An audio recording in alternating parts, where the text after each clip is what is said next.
guys, it's Britt. Tonight we're here to react to this article that just came out. Everybody who has worked with Colleen Ballinger or had some kind of personal interactions with her, they are feeling comfortable enough now to come forth with their experience, and this one is absolutely awful.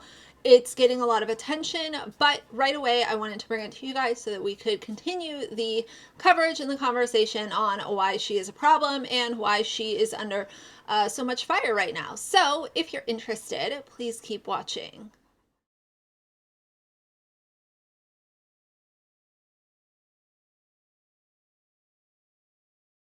All right, guys, so we're just going to start off at the top. I will sprinkle my commentary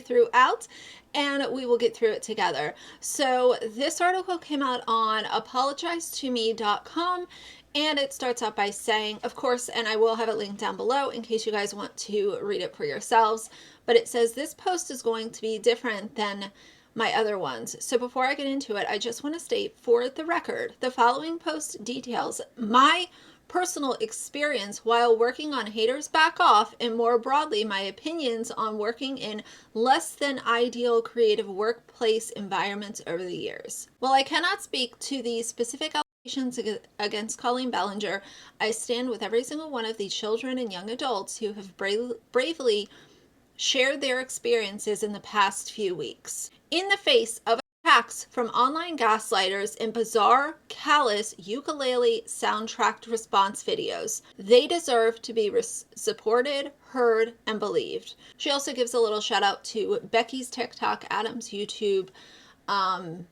Paige Christie's overview video, and the articles from sites like NBC, HuffPost, and Rolling Stone, which I have already reviewed in prior videos, which I will also link down below. Being the writer's assistant, showrunner's assistant, writer's PA on Haters Back Off, you heard that right, 3 job titles, and still every month How I Made Rent was an absolute miracle, was my first job in Hollywood.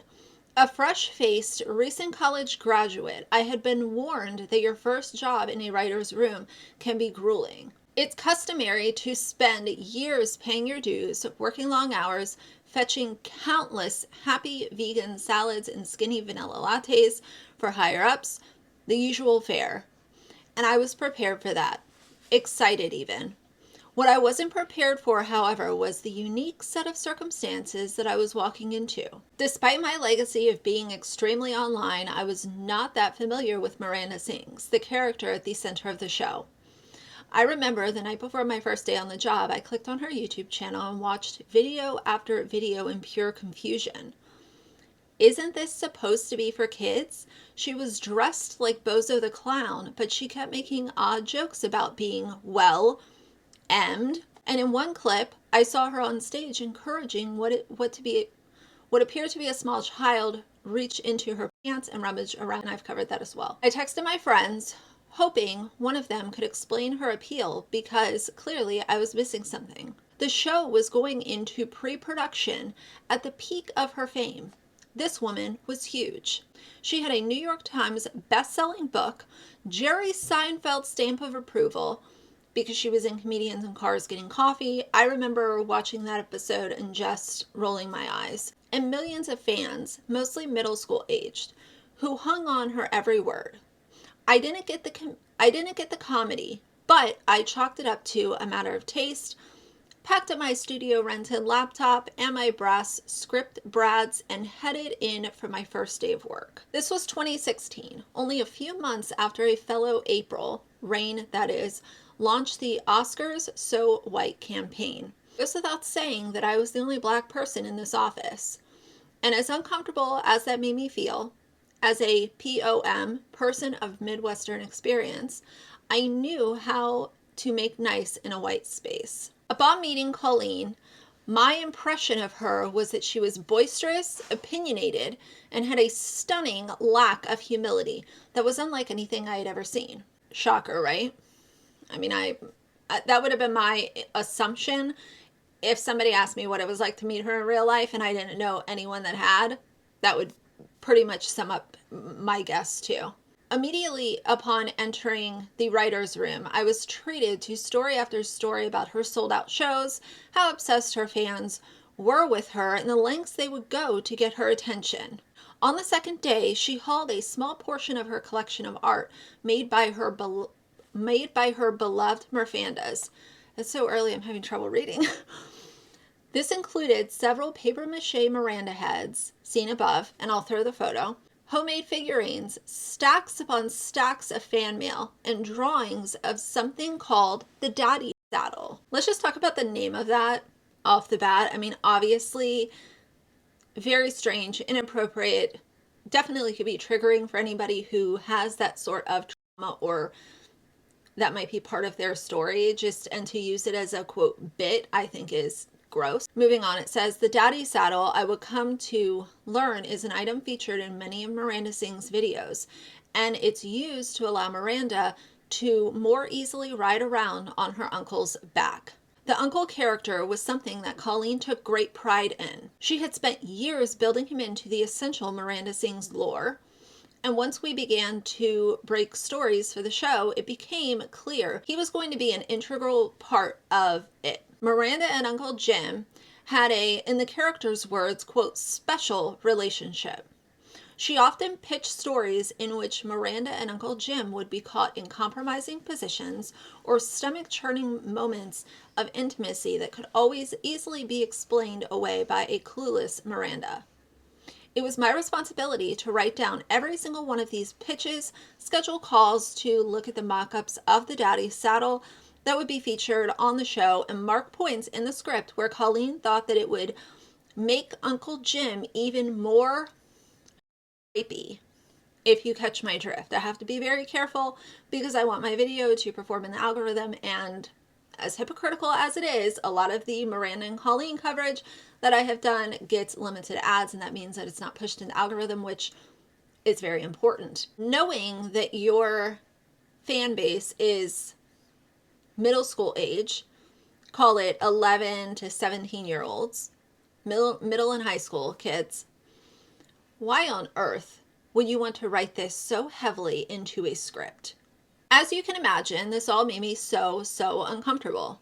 Here I was, the odd one out in every conceivable way, tasked to aid Colleen as she pursued her singular goal of shoving as much sexual innuendo into the show as possible. She would show us photos of the packed rows and smiling children who had attended her show the night before, and that confirms this woman knew exactly who was taking in her content, and she continued to be inappropriate through her quote character Miranda.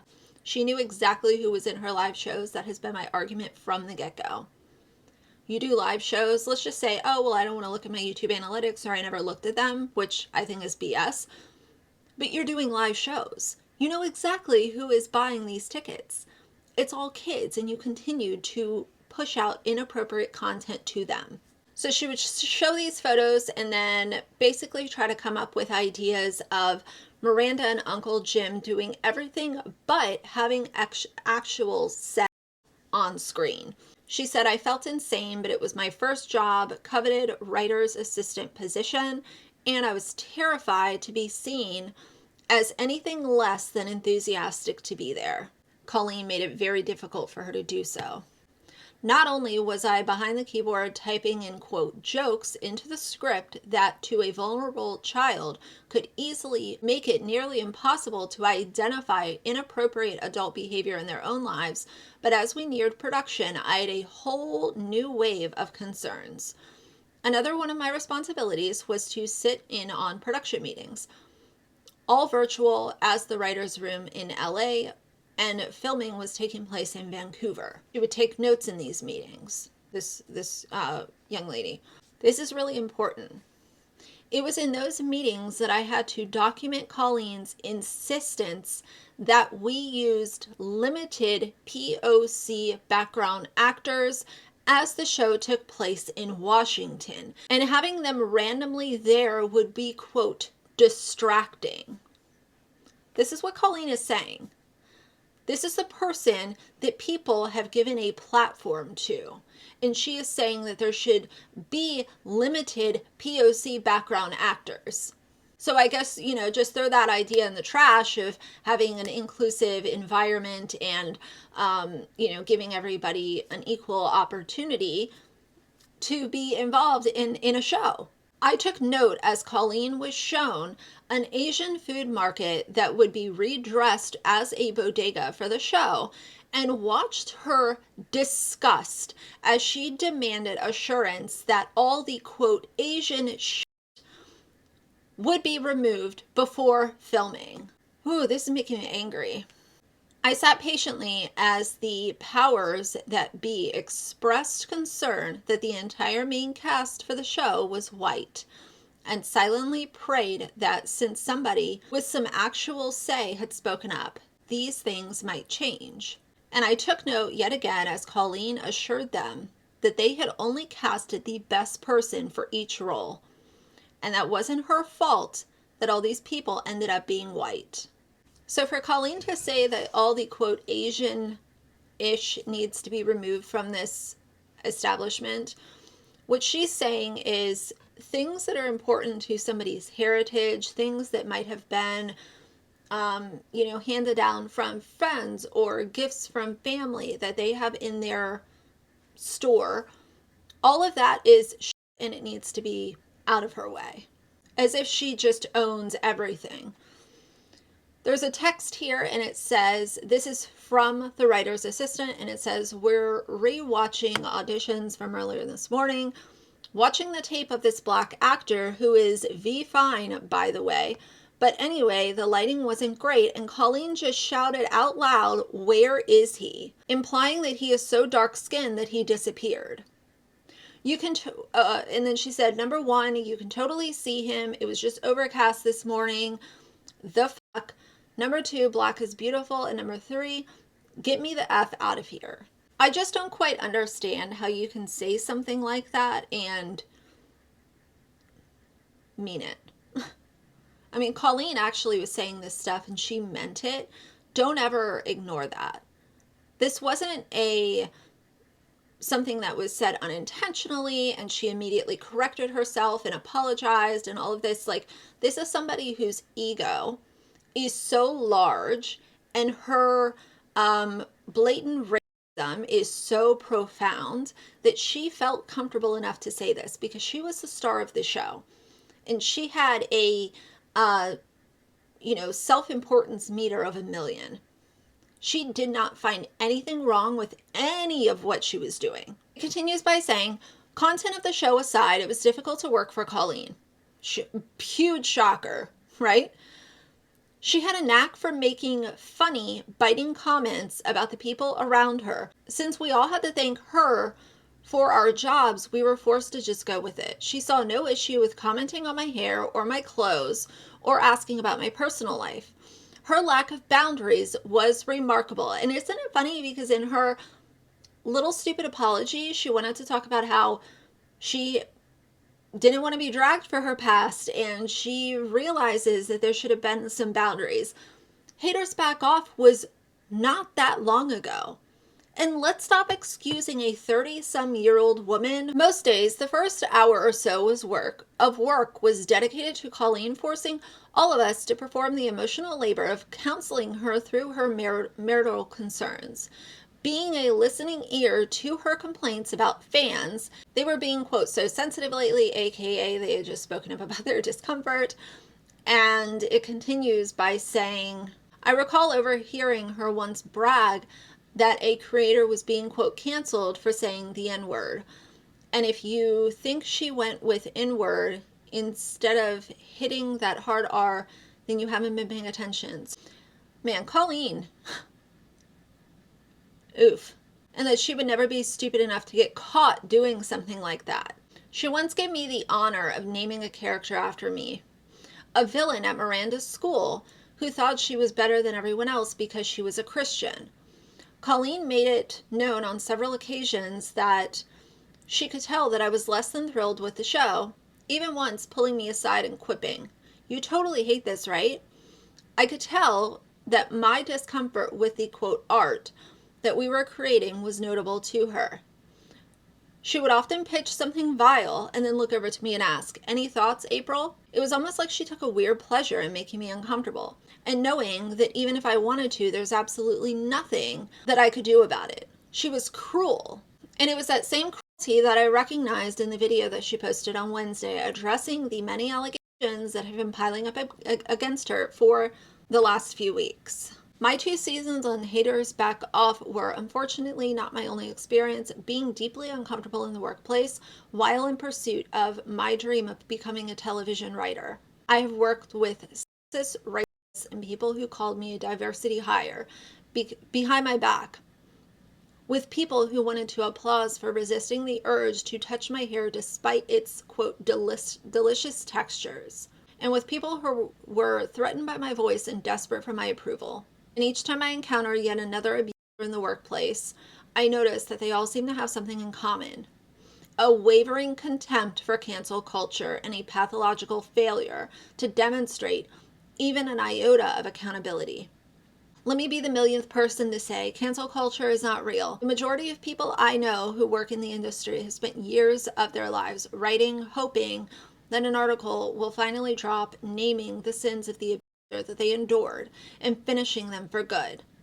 I don't know what's next for Miranda Sings, but I do know that Adam and Becky and Johnny and everyone else who has spoken out are all owed, at the very least, a thoughtful, sincere apology. One that acknowledges the very real pain that they are clearly in, gives them the respect that they deserve, and is 100% ukulele free. And while she's at it, I would love to have my $250 back for the hour that I had to explain this to my therapist.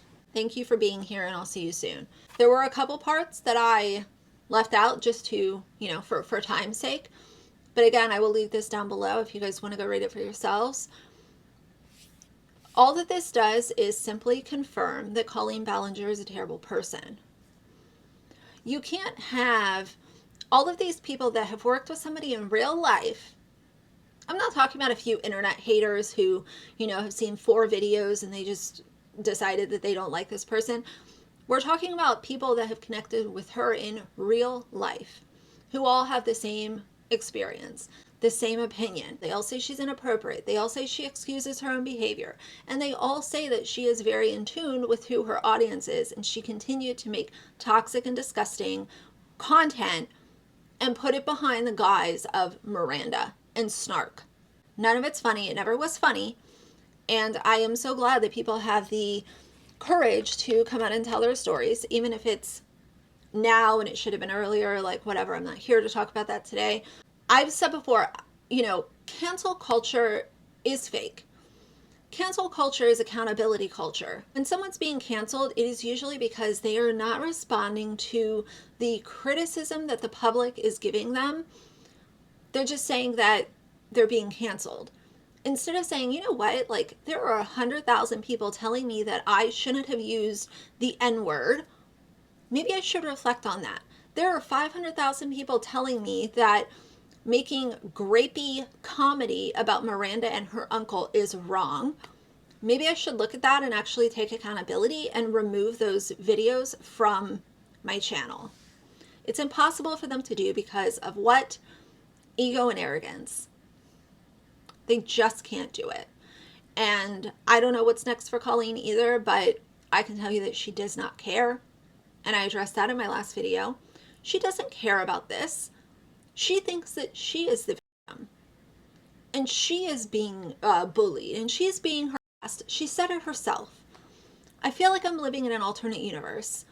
But nevertheless, I wanted to share this story with you guys. What a wild, wild thing. But for now, if you like the video, please leave a like and a comment. And if you'd like to see more from me in the future, please subscribe. I'll see you guys soon. Bye.